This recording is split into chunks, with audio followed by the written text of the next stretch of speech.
Tentatively? Okay. Oh, we're good. Okay. Okay. Hello. Welcome back to Ops.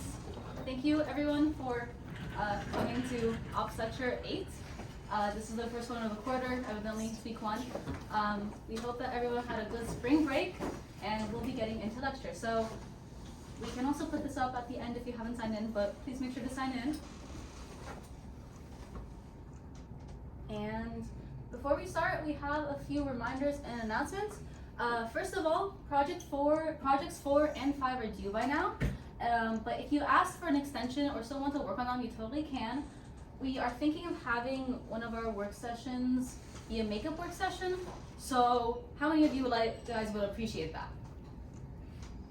Don't be shy to raise your hand.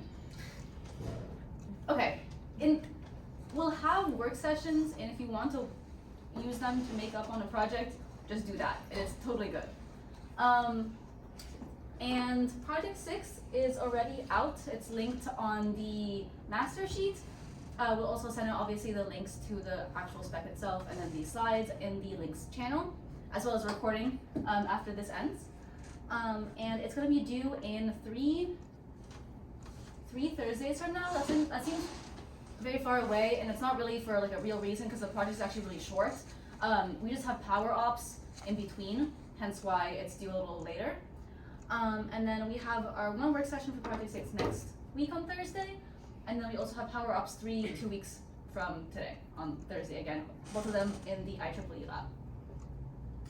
And then besides that, we have a couple other miscellaneous things. First of all, workshops asked us to plug workshops a little bit, just because they've had some scheduling conflicts for this quarter, and they had to move their workshops to be after our events on Thursdays. Yeah, and so they want to target mainly first years or people who have little to no engineering experience, and that's like usually ops kids. And so if you feel, I guess, not too tired after an ops event and wants to go straight to a workshops event, there'll be quite a few of those, and that'll be a good time.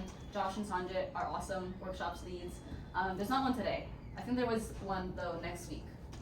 Yeah. And then secondly, it's not pictured on the sides, but we have elections for IEEE, the board, both this upcoming Monday, which is for executive board, which none of you guys will be running for, just because to run for executive board, you have to be an officer already.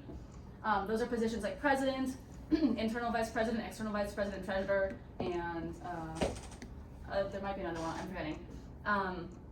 The week after that, though, is more pertinent. It's the admin elections. Admin elections are positions like publicity, secretary, events coordinators, the other ones. And for those ones, anyone can apply to become one of them. And all you need to do is submit your application by the Sunday before that Monday. So it'd be roughly like 9 days from now. 10 days from now, I guess. And those ones, I would highly recommend applying if you would like to. I think it's a very fun experience to be part of board, but admin is not everything. There's also projects, and you guys are in a project. You're in ops, and so we are your ops leads this year. We can't stay because projects terms, I guess, are only 1 year, and so if you would like to be the next ops lead, which you might not want to be, but you should, those applications are on the 18th. Sorry, those applications are due the 18th at 11:59 p.m. and the following week will be the actual interviews. And so that sounds kind of scary. Interviews aren't supposed to be very scary. They're an hour long, which also sounds kind of scary. But don't worry about it. The application is simply, what have you done previously that might make you a good ops lead? Why do you want to become an ops lead? And just like some simple questions pertaining to your experience with IEEE. It's not meant to be like, oh, if you don't know how specifically to solve this circuit, you're gonna die and we won't make you an ops lead. It's not gonna be like that. But the application itself is not that big of a time crunch or a deal. But then the following week, you'll have your interview, in which it'll be a combination of you lecturing. You're going to prepare your own lecture because a large part of being ops lead is lecturing, as we are doing right now. So there'll be a lecture that you create. You can also base on previous lectures, so it doesn't have to be like completely new. As well as some like interview questions, like some technical questions in which we quiz you on ops theory, that sounds a little like too much, but Ops material. ops material. So make sure to like, if you are applying, to make sure to look back at the previous slides and specs and remember what happened. It doesn't have to be like, oh, if you forget this specific detail, it's gonna ruin you. Definitely in my interview, I made quite a few mistakes, and here I still am. And then also like behavioral questions, like, oh, if you are in the situation, what do you do, right? It's honestly kind of fun, so I really recommend. And if you have any questions at all, please reach out to us. We are so happy to answer questions, and obviously, we are very fond of ops kids, so we want to talk to you guys. But yeah, that's it for announcements. Just a couple other things as well. If you are at all like remotely interested in basically like any of the positions whatsoever, even if you're not planning to run for, let's say, I think exec was first. I mean, yeah, again, I guess none of you are really eligible right now, but that being said, I do encourage you to still attend, even if you don't, you know, like, even if you're not running for that position, just because you do get to have like, you know, a say in how the club is run next year, and I think that's kind of important. So you'll get to hear, you know, everyone's ideas, and be able to vote on that. So, yeah, all of you are involved in ops this year, so you have voting privilege. So you know, use it. You might as well. The other thing is that regarding the ops interview, and other interviews for that matter, for example, like workshops or other positions, we'll be providing a doc with more information on how exactly the interview will be structured, and we'll also be including kind of a list of the material that we went over this year that you can use as kind of an overview. Again, we don't expect you to know all the answers, everything about everything we've covered this year. We just want to make sure you have a general idea of like what we've covered this year, so that coming back to it next year, you don't necessarily have to like, you know, pick up everything from scratch. Just yeah, just that like all of you paid attention during lecture, you should be fine. So this is what he's talking about. You can see I found it just by going into the announcements channel of the IEEE Discord and just scrolling up a little bit. It's this one right here, and the actual application is the one right underneath. But if you scroll down a little bit, you'll see we'll have, all the way down here, additional resources in which we have an interview format for every single project. Workshops or ops are probably the only two that are relevant to you, and so you can look at them and see what's up, if you like it or not. And so we have some stuff here that just talks about the interview and all of those, and then just like the lectures and specs that we have from the entire year. So make sure to give us a little scour. Yeah, that's it. Questions, comments before we continue? Yeah. Okay. Lecture 8, Transistors and IR Sensors. Okay, let's get started. So our first chapter is Transistors, in which we're going to talk about transistors, why we care about them, the different types, and then a little bit of physics/chemistry, but don't be too scared about that. So, an intro to transistors. Transistors are kind of scary because you don't really talk about them in Physics 1B, or up until you get to really ECE 100 or 110 or 115A, I don't know, like some upper div.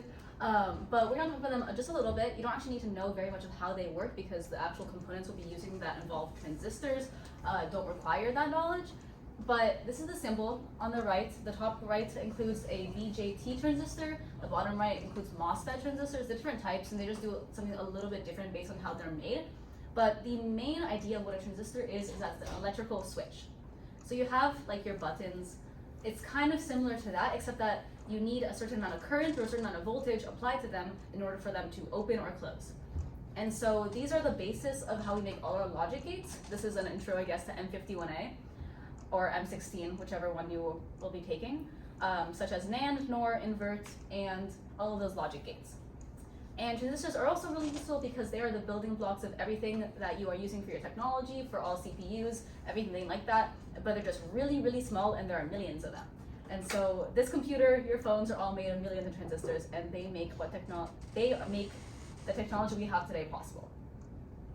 Yeah, one kind of difference between transistors and other circuit components that made them kind of a big deal in the 20th century and now is that they allow us to also amplify power, which is very important for many different applications. For example, running a computer, you can make them super small, include billions of them in devices, and you can use them to kind of implement switches and circuits and make circuits more easily. Plus, they're also cheaper to manufacture, and they've been getting cheaper, hence Moore's law.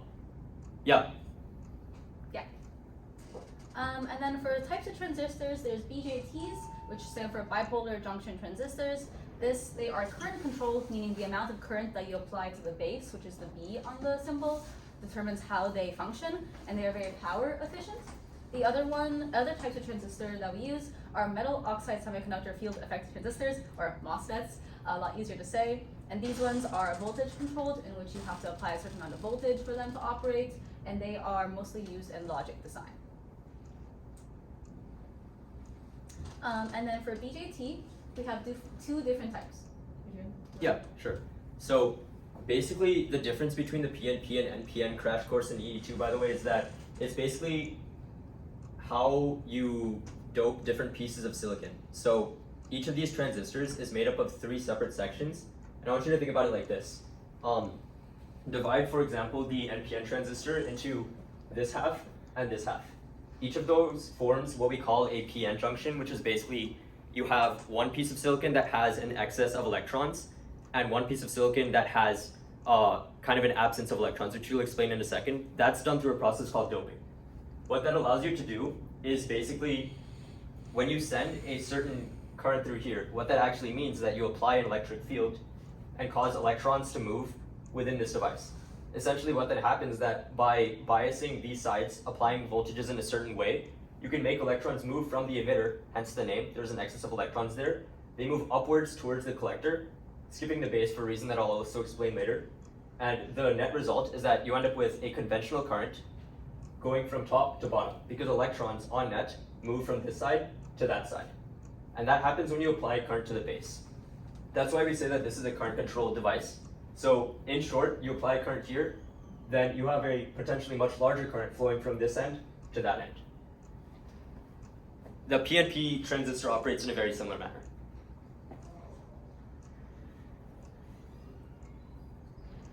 Okay, so doping. What is doping? Silicon, so quick crash course in, I guess, chemistry. On the periodic table, silicon is, okay, so if this is, probably we should have included a picture of the periodic table. Don't worry. Okay, so silicon is like, what, element 14? On this side you have phosphorus, and on that side you have... Okay. Okay, yeah, cool. So silicon, right here, it has 4 valence electrons, right? And you remember 8 is a good number in chemistry because it's the maximum number of electrons you can have in the outermost shell of an atom. So silicon has 4. So if you draw it on a diagram, let's say you have one piece of silicon here, one here, I'll just, yeah. So you have one silicon atom there, then you have one here, one there, and it continues. That forms a crystal. Each of these has 2 bonds connecting it like that. And ordinarily, you would see now that each silicon atom has 8 valence electrons, which means no electrons are just kind of hanging out free to conduct current. That's what we call, oh, that's just a normal crystal. Now, what doping means is that you take an element like phosphorus, which has 1 extra valence electron, and you replace a silicon atom with the phosphorus atom. Now what happens? You have your 8 bonds as before, plus you have 1 extra electron sitting here. That one is free to conduct current. You don't have to replace that many silicon atoms with atoms like phosphorus or boron for it to conduct current. But again, the idea is that you end up with either an excess of electrons, or if you substitute a silicon atom with one that has 1 fewer electron, one of these bonds essentially breaks, leaving you with an effective positive charge here. We call those holes. They're actually missing electrons. Does that make sense? Okay.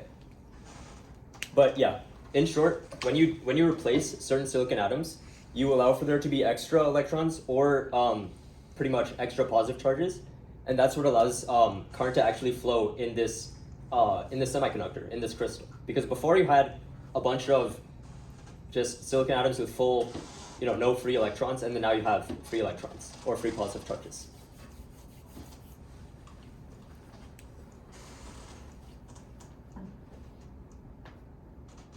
Okay, so these, I won't go too much into detail into these 4 regions of operation, but these refer to so yeah, let me go through the acronyms actually first. VC refers to the voltage from the collector relative to the base, or relative, yeah. Okay, so VC refers to this voltage here from collector to emitter. Then VB refers to the voltage from the base, and then VE is just the voltage at the emitter itself. These just refer to different ways that you can apply those voltages that tell you exactly how the transistor will operate. So you can see that if you apply, for example, if you have the collector voltage and the emitter voltage both being greater than the voltage at the base for these transistors, then your circuit will act as an open circuit, no current will flow. In the other regions, you'll basically just have current flowing through the transistor. Again, I won't go too much into detail on these because you won't need to know this. For your projects, this is just kind of, you can think of it as supplemental information. Yeah. Okay, so here's, I guess, just one application of where a transistor might be used. So I'll go through this very briefly as well. The idea behind this circuit is this. When you have, let's say that you don't apply a voltage here. This is the base, right, of this BJT here. If there's no current flowing into the device, we established earlier that for this device, which by the way is an NPN transistor, no current will flow. This is open, and what that means is that Vout is held high. Now, if we allow a current to flow through here, then some of it will run into there, and suddenly this entire portion becomes a short. What that means now is that this node right here is basically connected to ground, and as a result, Vout will read 0 volts. That's what allows you to effectively control or switch the voltage at in this place here by changing the voltage here from 0 to 3.3 volts in this case. Does that kind of make sense? Once again, if there's no current flowing through here, then this is just held high, otherwise it goes low. You can think of it like that. Sorry, I had a question. Yeah. What makes it, can you explain again what makes it short? Like how you're Yeah. short? Yeah, sure.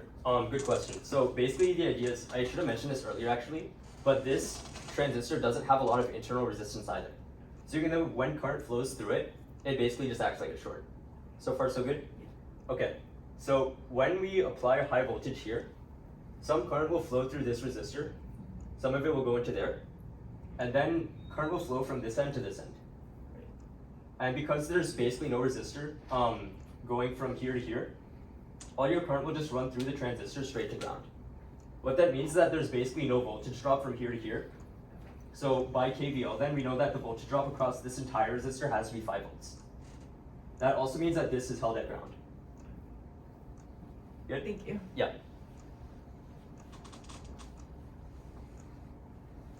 Okay, so that is the conclusion of chapter 1 on transistors. That's mostly the actual physics and understanding of the circuit, of the circuit component that you can, I guess, learn more about in ECE2 or ECE F150A, or CS F51A. Lots of classes will go more into transistors, and they're pretty cool, but for now you don't need to know much about them. And so we have a few circuit components we're going to be using in our next project that actually use transistors, including phototransistors, and so we'll be talking about these.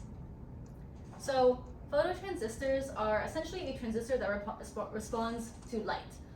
So the transistors that we've been talking about are responding to either amount of voltage that you apply to its base or amount of current that you're applying to the space.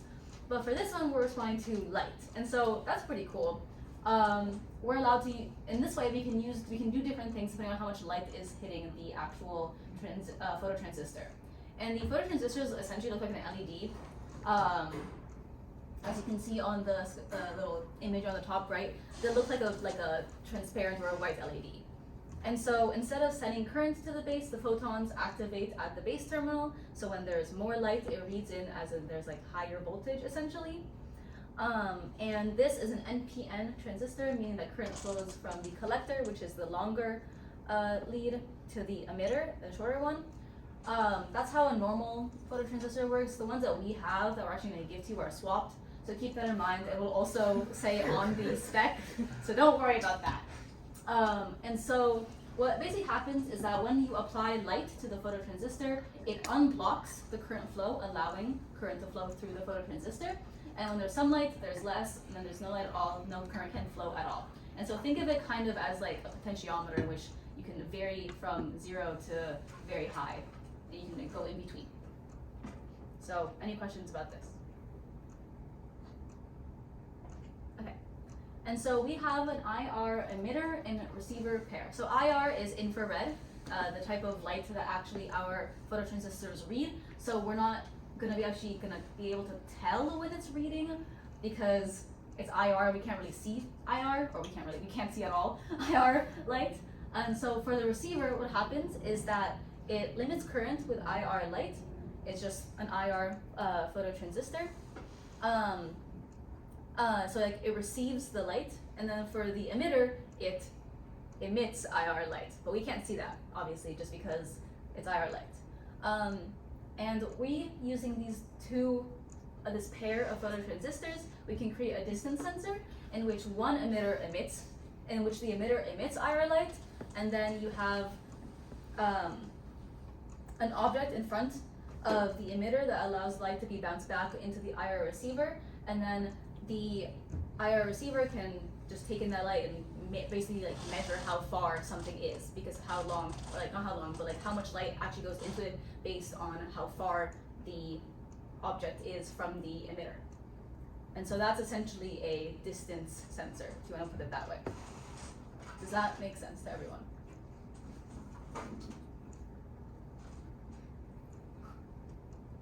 And then just like a couple things we'll need to code for this one. And so we just have a very small introduction on for and while loops if you haven't done for and while loops.